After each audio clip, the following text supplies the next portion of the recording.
Hello friends, তোমরা কেমন আছো? আশা করি ভালো আছো। আমিও ভালো আছি। তো সবাইকে জানাই গুড ইভিনিং, শুভ সন্ধ্যা। তো আজ আমি টিফিনে বানাচ্ছি ঝাল সুজি। তার জন্য কড়াই বসিয়ে দিয়েছি ইন্ডাকশানের মধ্যে। তো তার মধ্যে দিয়ে দিলাম 1 বাটি পরিমাণে সুজি। এটাকে আমি 4 থেকে 5 মিনিটের মতো শুকনো কড়াইয়ের মধ্যে নেড়ে নেড়ে ভালো করে ভেজে নেব এই সুজিটাকে।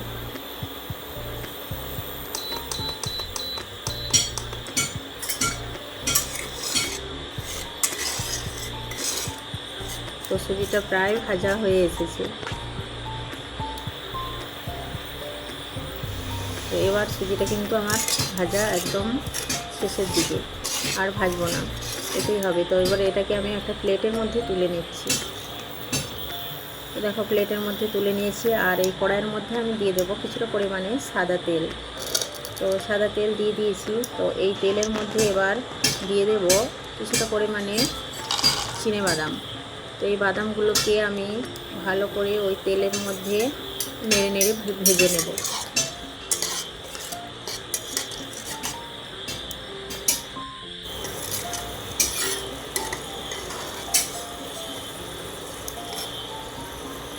তোমরা দেখতে পাচ্ছ ভাজা হয়ে গেছে। এবার এটাকে একটা ছোট বাটির মধ্যে আমি তুলে নিচ্ছি বাদামটাকে। তো তোলা হয়ে গেছে। তো এবার ওই তেলের মধ্যে আমি দেব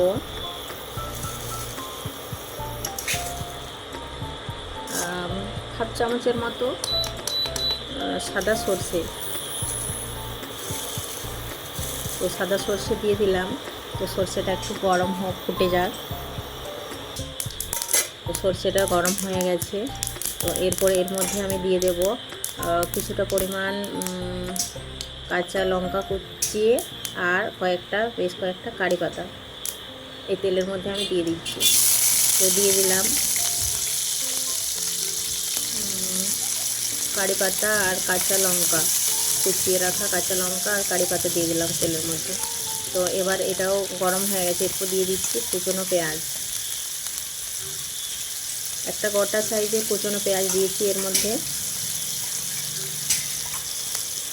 তো পেঁয়াজটা দেওয়ার পর এটাকে একটু ভালো করে খুন্তি দিয়ে নেড়ে নেব।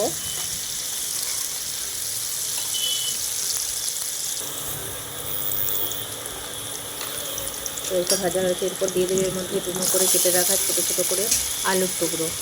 তো আলুগুলো দিয়ে দিচ্ছি। তো আলুগুলো দেওয়ার পর এটাকে ভালো করে নেড়ে ভেজে নেব আলুটাকে।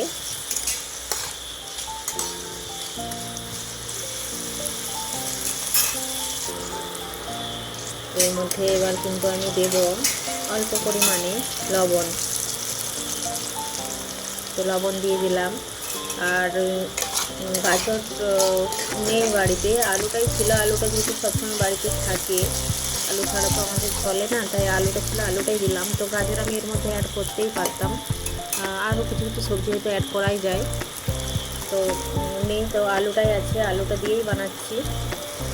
তো এরপর এর মধ্যে আমি দিয়ে দিলাম আদা রসুনের পেস্ট 1 চা চামচের মতো, দিয়ে ভালো করে নেড়ে নিচ্ছি যতক্ষণ না সিদ্ধ হচ্ছে আলুটা। আর এদিকে আদা রসুনের পেস্টটাও ভালো করে কষিয়ে নেওয়া হচ্ছে, আর এদিকে আলুটাও সিদ্ধ হচ্ছে।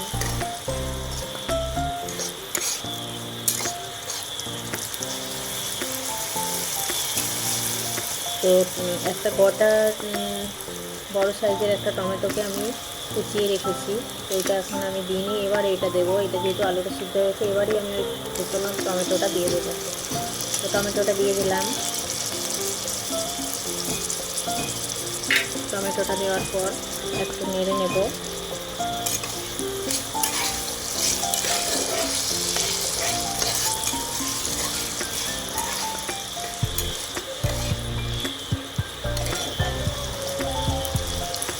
এবার এটার মধ্যে দেব 1 চা চামচের মতো হলুদ গুঁড়ো।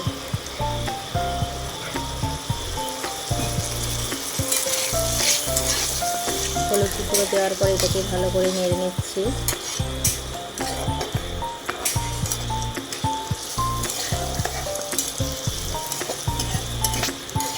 ভালো করে নেড়ে নিচ্ছি। এদিকে আলুটাও তো আমার সিদ্ধ হয়ে গেছে।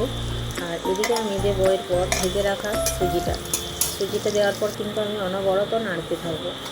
সুজি দিয়ে দিয়েছি এবং অনবরত নাড়তে থাকছি। আর এর মধ্যে আমি দেবো অ্যাড করবো হচ্ছে জলটা দেবো আমি যতটা পরিমাণ সুজি ছিল 1 বাটির মতো, সেই 1 বাটির থেকে একটু বেশি পরিমাণে জল। আর এটা দেবো আমি অল্প অল্প করে জলটা দেবো, একদম অল্প অল্প করে জলটা দেবো। আর আমি কুক করবো একদম অল্প আছে, যাতে না তলায় লেগে যায় বা জড়ো হয়ে যায়, সুজিটা ডেলা পাকিয়ে যাতে না যায়। তো এরপর এটাকে আমি ঢাকা দিয়ে দিলাম, দিয়ে পর এটাকে আমি 4 থেকে 5 মিনিট ঢাকা দিয়ে রান্না করে নিয়েছি।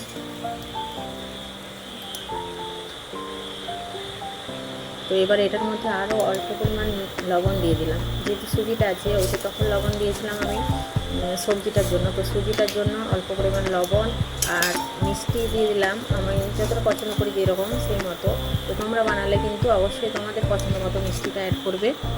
তো এবার এটাকে একটু ভালো করে আরও একবার ঢাকা দিয়ে দিচ্ছি। তো হয়ে গেছে, সুজি প্রায় অনেকটাই ঝরঝরে হয়ে এসেছে। তো এবার এর মধ্যে কিন্তু দিয়ে দেবো ভেজে রাখা বাদামগুলো। তো বাদামগুলো দিয়ে দিলাম। আর এর মধ্যে দেবো আরও কয়েকটা কারি পাতা আর কুচনো লঙ্কা। আর সব থেকে মেন জিনিস যেটা দেবো হচ্ছে অর্ধেক করে কেটে রাখা পাতি লেবুর রস। এই রসটা না দিলে কিন্তু সুজিটা ঝরঝরে অতটা হবে না। এই রসটা দেওয়ার কারণেই বেশি ঝরঝরে হবে এবং খেতেও সুস্বাদু হবে। তো অর্ধেকটা পরিমাণ লেবুর রস আমি দিয়ে দিলাম এর মধ্যে, দেখতে পাচ্ছ। তো দিয়ে এরপর এটাকে ভালো করে নেড়ে নেড়ে এটাকে একদম ঝরঝরে করে দেবো আমি। যতক্ষণ না ঝরঝরে হচ্ছে নেড়ে নেড়ে ঝরঝরে করে নিচ্ছি।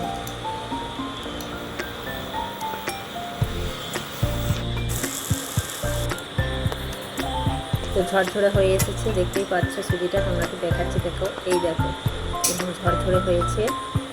তো আমার এই ভিডিওটি যদি ভালো লাগে তোমাদের অবশ্যই একটা করে লাইক, কমেন্ট আর শেয়ার করে দেবে।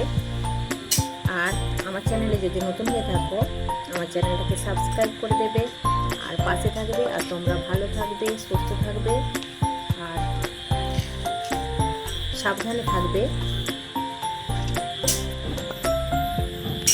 আর আমার ভিডিওটা যদি ভালো লাগে অবশ্যই আমার পাশে থাকবে। টাটা, বাই, আজকের মতো।